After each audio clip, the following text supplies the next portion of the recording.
Thank you. Dr. Weber? Yes, want to thank you for the report and for the information and the process that is involved. A couple of things, but one I want to clarify. In your admissions, the master plan talks about 12.5%. Somehow or another I heard you say 9. Is that what we're doing now, not the 12 but the 9? No, it's a really good question. Thank you. And it's a little bit complex. So what we do is we take the top 9% from every high school in California. And then we also take the top 9% statewide using our index. And then there's a small percentage in there where we will take a look at students who are what we call eligible to review. These are students who have otherwise presented all the requirements and looked like diamonds in the rough to us.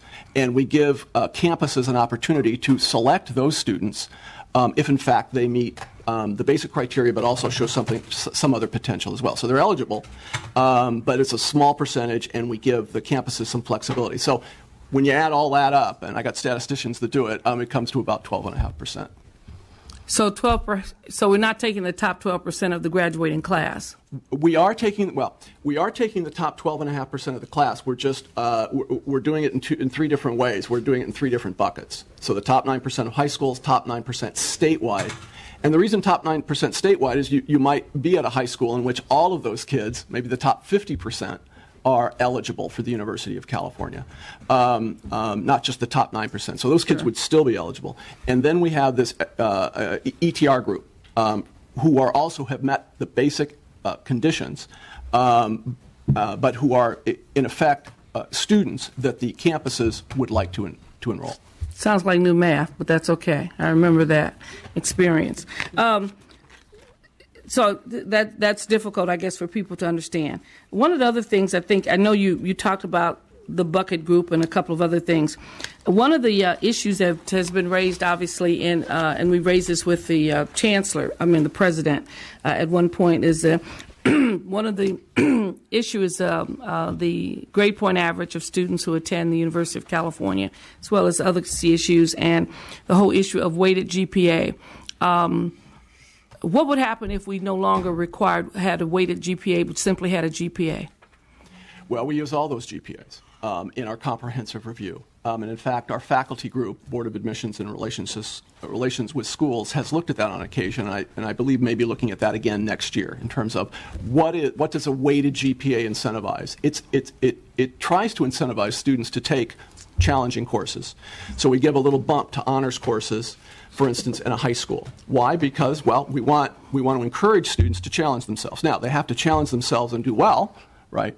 And so the bump is designed to do that. We want you to take a chance, and we're going to give you a little bump on the GPA. So the counter argument might be, if you took the bump away, would students then feel like it was enough of a benefit, frankly, to take that risk? But I'm sure you're aware of the fact that there are entire communities and areas within districts that offer no AP classes at all. And as a result, those students never get the opportunity. And I know there's this opportunity to do this comprehensive review and and all that stuff. But I know the Williams case was a part of that, and some other cases have been in the past where, and I know in my own district, I've been informed that there are entire areas in Southeast San Diego where there's not one AP course offered in the high school, which says a lot of times to students that if what the University of California is touting that its general average GPA is 4.2, 4.3, San Diego State does the same thing.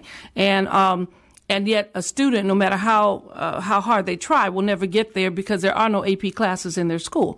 It seems to me that that's insisting or continuing the practice of AP as a part of the admissions requirement in itself does not level the playing field, and is often extremely discriminatory in poor neighborhoods. And so I know the African American caucus and maybe the Latino caucus is looking at it, but is considering either some form of legislation or dealing with the admissions review board or whatever it may be to look at that until these public schools in California, which will be a very long time, are able to offer AP courses at the same level. because even offering one AP course does not make a lot of difference in a person's GPA when you're facing kids with 4.6, 4.7 who've had multiple AP courses in their lifetime offered in their schools, and yet you go into poor neighborhoods and there's not one AP course that's being offered. And so that somehow or another, when you talk about leveling the playing field, that clearly says the playing field is not level. And even if you have to undergo a special review to get to those students, that still makes them unique in terms of now you're looking at them a little differently. It might be helpful to a few, but it really doesn't level the playing field. And I'm not sure. I know the review boards or the admissions boards ought to be aware of that, because that's been a major issue in inner city schools. And like I said, recently I was informed that all the schools in my southeast community, which is the lower socioeconomic community in my district, there's not one AP course being offered right now. And that's something I'm trying to deal with the superintendent. But in the interim, I've got kids caught in a trap. That even with their 3.9s, 3.8s, they look a little differently. If they'd had some AP classes, they obviously would have been above 4.0. But such is not the case in so many of those schools. Even with 4.0s, they're not the 4.2, 4.3, whatever it may be. So we often talk about the leveling the playing field in the University of California. Clearly, the use of a weighted GPA that we don't have to use. There's some intrinsic value in taking AP courses that the student gets initially, and if they pass the test, they obviously get the opportunity to not have to take that course at the university. So you already got a benefit. You've already got a benefit. Now we're adding extra benefit on top of it that serves to the disadvantage of students who are trapped in these poor schools that don't have AP courses. And to me, if the first step ought to be with the University of California, if it's serious about admissions, it can't totally change high school, because that's another whole drama that we're dealing with up here.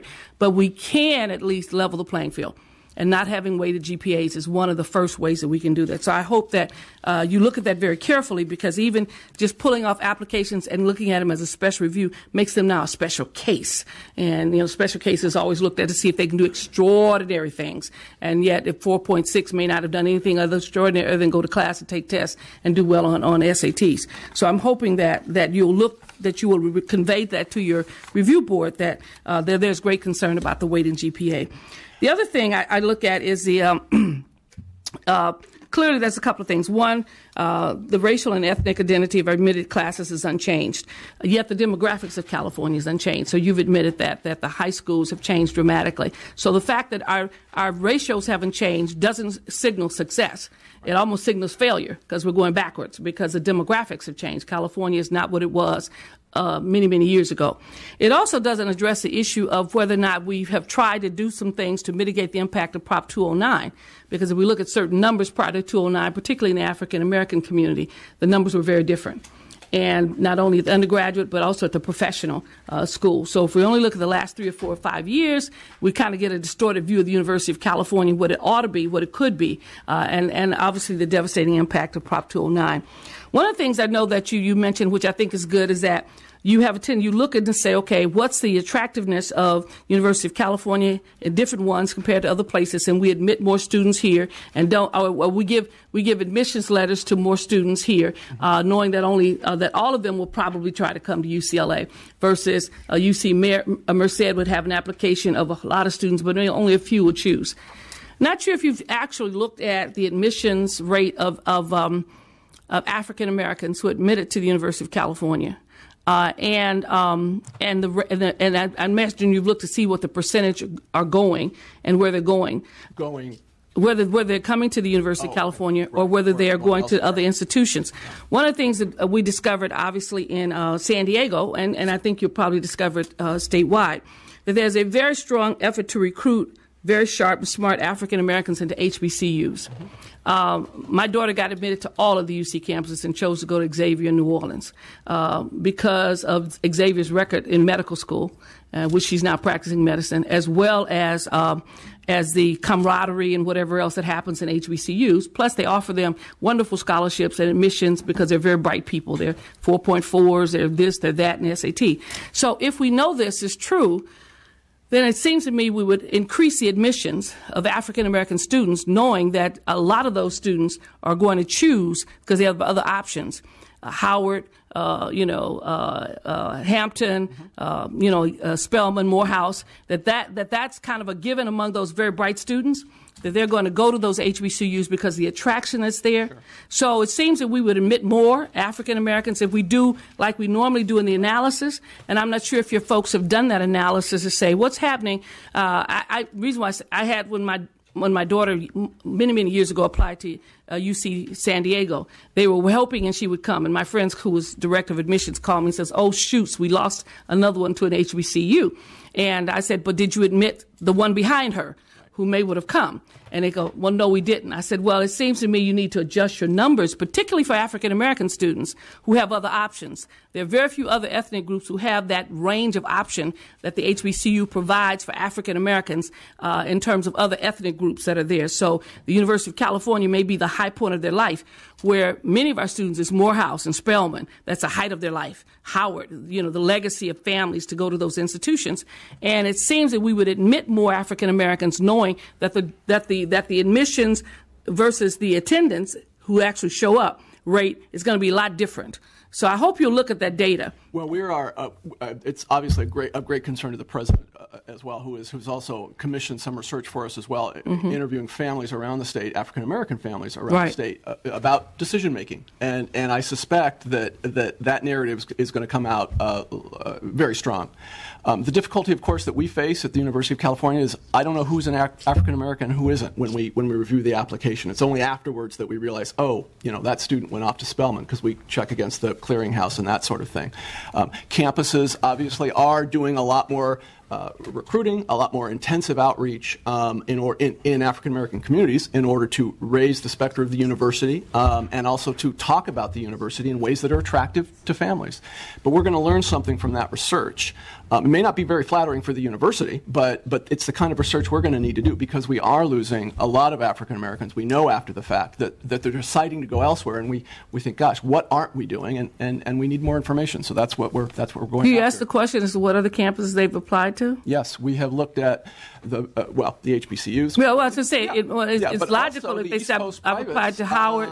The East Coast privates also have a very strong hold. Why? Because they can admit using racial preferences. They also have a lot of merit dollars that they can apply as well. We're need blind, and we're also need focused in terms of our financial aid.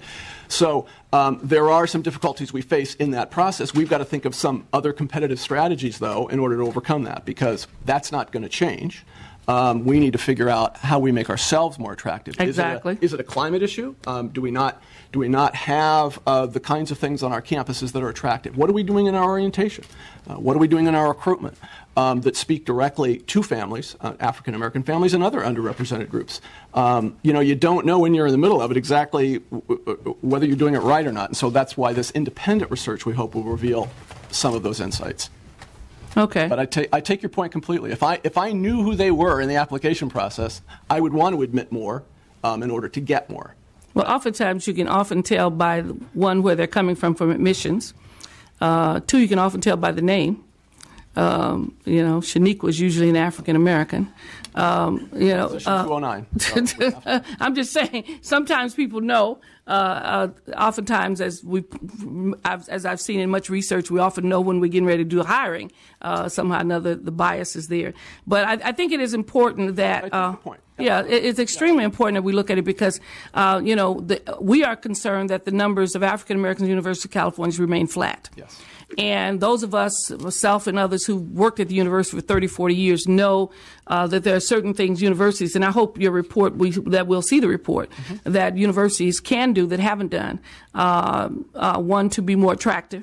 To really speak to the needs of those students, whether it's the type of faculty that are there, whether it's the outreach that's there, whether it's the programming, the courses, those kinds of things, and oftentimes those things are overlooked, because it's considered prestigious to go to University of California, UCLA, UC Berkeley, what have you, and that has great prestige in some areas, and it will always have that, but may not have the same level of prestige nor the level of assurance for families about the experience their kids will have and the success their children will have by going there versus going to an Xavier or Spelman or whatever it may be, in terms of that, as well as initial support. That is important. I don't think it's just a money thing in terms of financial aid, although I think that's pivotal. I think it's also a climate issue. It's also a comfort issue. I mean, every family wants their son or daughter to go to a place And it's an outreach issue. It's an outreach issue. It's no question that it becomes important that the student who thinks I'm going to be admitted here, but I've never had a call or discussion with anybody about this campus, and this other campus has called me 7 times, right, and has not only had a faculty call me, student call me, sent me a T-shirt. Yeah. Every day my daughter got a letter from somebody, yeah, and it worked. I mean, that's what they decided to do because there was clearly a welcoming environment. So hopefully we'll get a copy of the report that's there and get a chance to see what's taking place. Thank you very much. Thank you. Second question. Mr. Medina. I am a proud graduate of UC Riverside, class of 1974, my master's at UC Riverside in 1984. But as I look at numbers, I share the concern of Mrs. Weber, Assemblywoman Weber, as it pertains to different campuses of the UC. And I like the comment that Ms. Weber said how the changing demographics of the state of California are not reflected in UC. So looking at figures, and I'll go back, something I said before, that 47% of California high school graduates are Latino, but only 28% of those admitted to the UC system are Latino. And then when we look at those campuses that I think we've been discussing, UCLA, Cal, Berkeley, UC San Diego, we see even just tiny numbers of Latino and African American students admitted to those campuses. That's a big concern of mine. Well, that's a big concern of mine. And I also would like to hear you and I know you're just, you're the vice president of admissions.